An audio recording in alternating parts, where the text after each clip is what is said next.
I apologize for the technical complications. I had to actually film the video on my PC. The file was very big and I was having trouble sending it. So here's my presentation.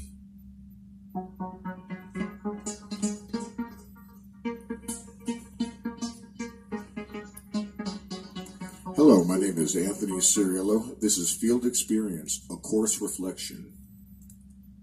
So in the first portion of my paper, I discussed a variety of educational programs when one gears towards human services.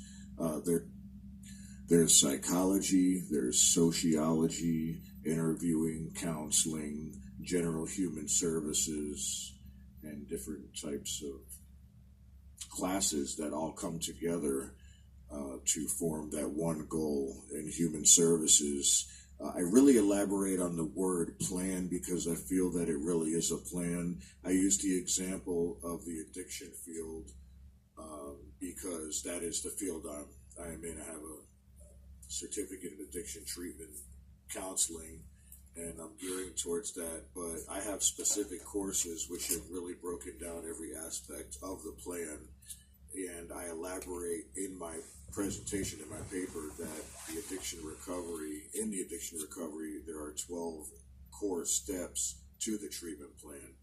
The 12 core functions are as follows: screening, intake, orientation, assessment, treatment planning, counseling, case management, crisis intervention, client education, referral, reports, record keeping, and consultation. This presentation would be very lengthy if I added, all the details within these categories. But as you can see, it does cover quite a bit when talking about this area of human services.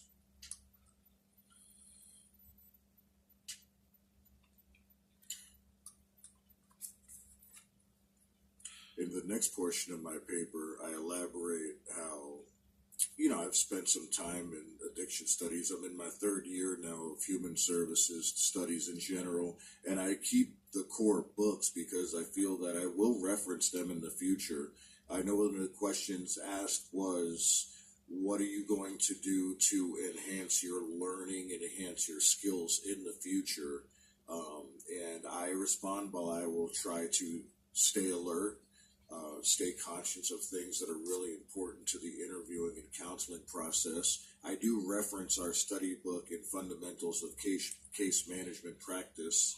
Author Summers says that she mentions the 5 steps of the process: centering on the client, staying on the topic, addressing importance, inviting collaboration, and showing confidence. Are the steps. And if you look at how they're titled, you can see the steps work together to form a unified resource for the client. All these steps are coming together to create that one resource of overcoming this obstacle, and the obstacle being which is the reason for the individual and why they are there in front of you for counseling. I begin to get down to some core elements of problems that are faced with individuals that become the reasons why they're sitting there in front of you. A lot of it are social problems, environmental problems. In the addiction field, a lot of it has to do with obstacles that are created because somewhere that person decided to choose to abuse drugs or alcohol. The drugs would have to be available. Therefore, we know that that is the core root of the problem, the environmental risk factors that are involved. So once we know that, we can address that situation.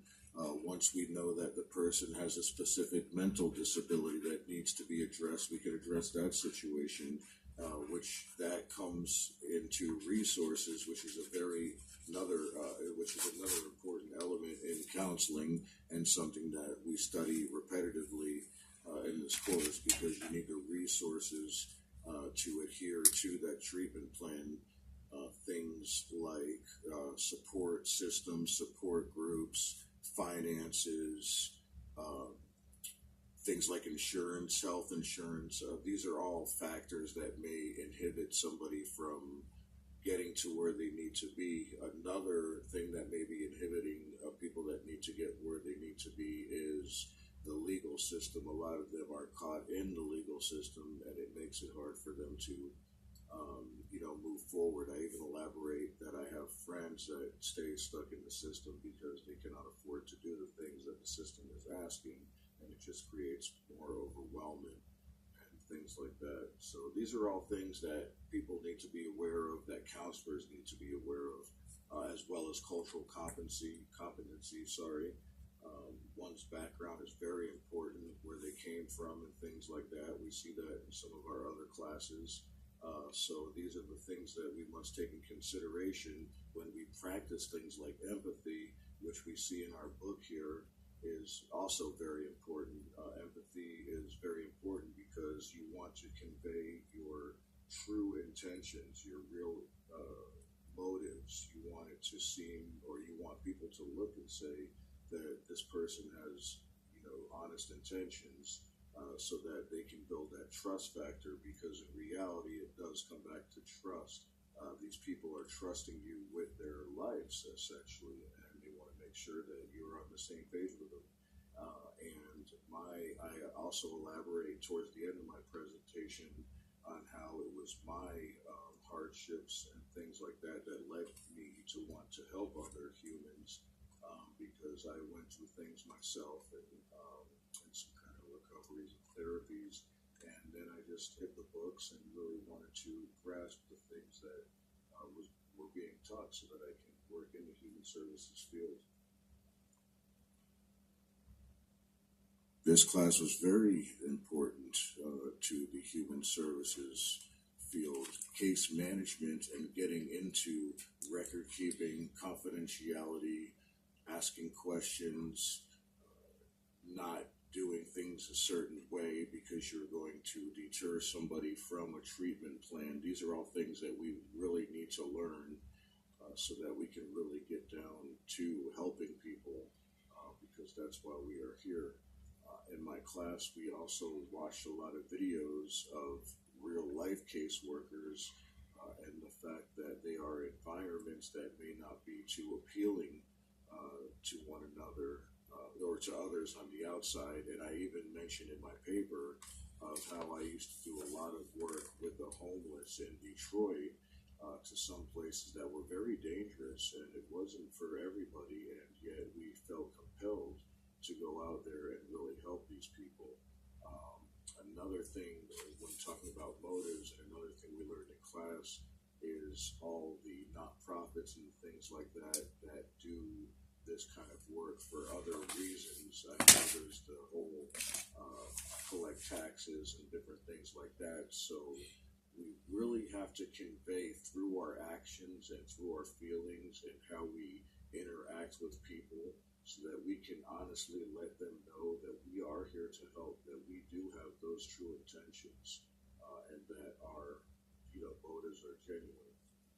Well, thank you so much. My name is Anthony Ciriello, and this has been a field experience reflection presentation.